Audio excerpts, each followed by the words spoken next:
So we've all heard or seen the recent uproar of electric vehicles. It's a pretty cool concept if I'm being honest.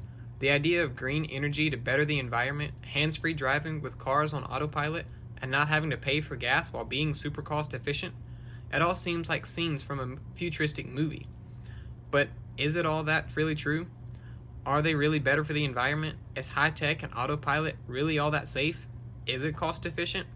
Today I want to talk to you about the instability of electrification, how the positives of electric vehicles are actually negatives. On the surface, electric vehicles, EV for short, have a nice ring to them. They are said to use green energy to be better for the environment. They burn less fossil fuels and have better emissions, making them better compared to their gasoline engine competitors. This seems to be true in theory, but let's take a closer look. EVs have on average a 66 kilowatt-hour battery. Once depleted, just like any other regular battery, it has to be recharged. So where does this energy come from? If charged at home, it comes from the owner's home electricity. And if charged at a charging station, it comes from the city power grid of which it is in. The problem lies in the fact that both forms of this electricity are created by the use of fossil fuels. According to the U.S. Energy Information Administration, most of the nation's electricity was generated by natural gas, coal, and nuclear energy in 2019. The amount of energy usage increased by the EVs is actually making a worse impact on the environment than standard gasoline engines. But it doesn't stop there. One of the main elements in the making of batteries for EVs is lithium ion.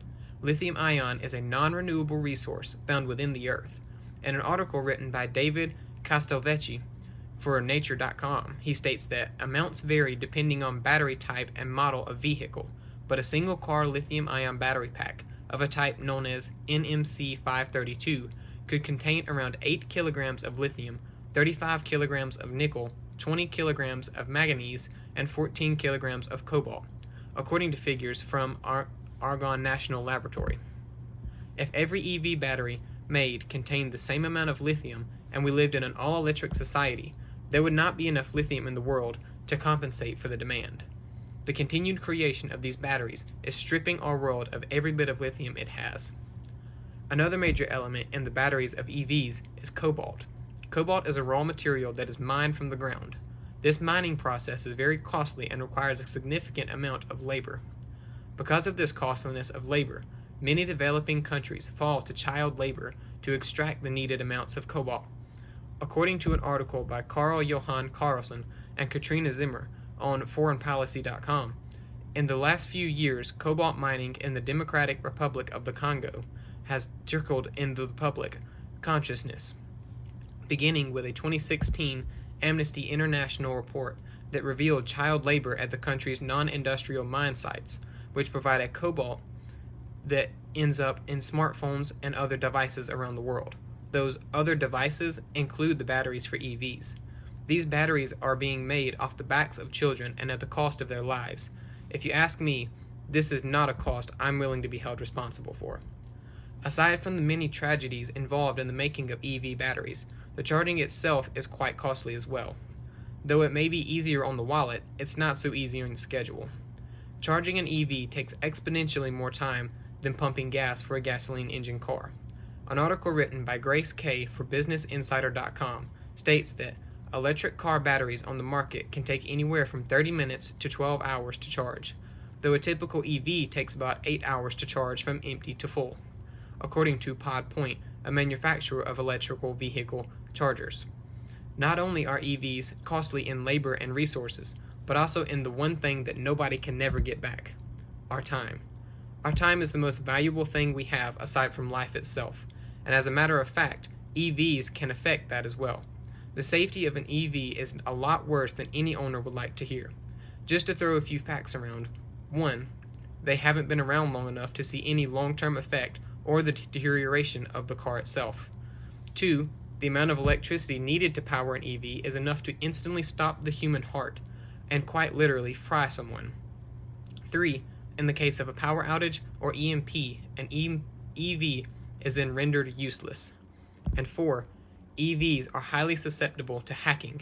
That could involve theft of the car, locking the owner out of the car, or manipulating the car's autopilot features to take control of the vehicle. According to an article by Arthur Novashenko, on hotcars.com, EVs are not the only cars that can be hacked, but they are more prone to such attacks. ICE cars have also become increasingly high-tech thanks to mobile FOB, and hackers have also used these vulnerabilities. Hackers have more opportunities because EVs are increasingly high-tech. It becomes easier to hack them as more EVs are connected to the internet. He then continues his statement by saying, "This is not only about the data leak or stealing a car, it is also about a huge amount of metal that can be controlled remotely and leads to massive destruction causing deaths.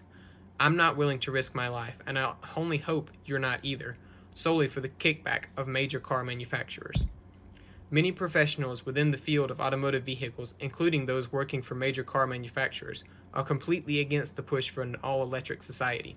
I personally spoke with and interviewed one of these professionals, Daniel Holloway, who is an FSC or Field Service Engineer for General Motors. In this interview, Mr. Holloway was asked his opinion on EVs as a topic of discussion. His response was both factual and detailed, and was based on personal evidence discovered through his training and hands-on work on EVs.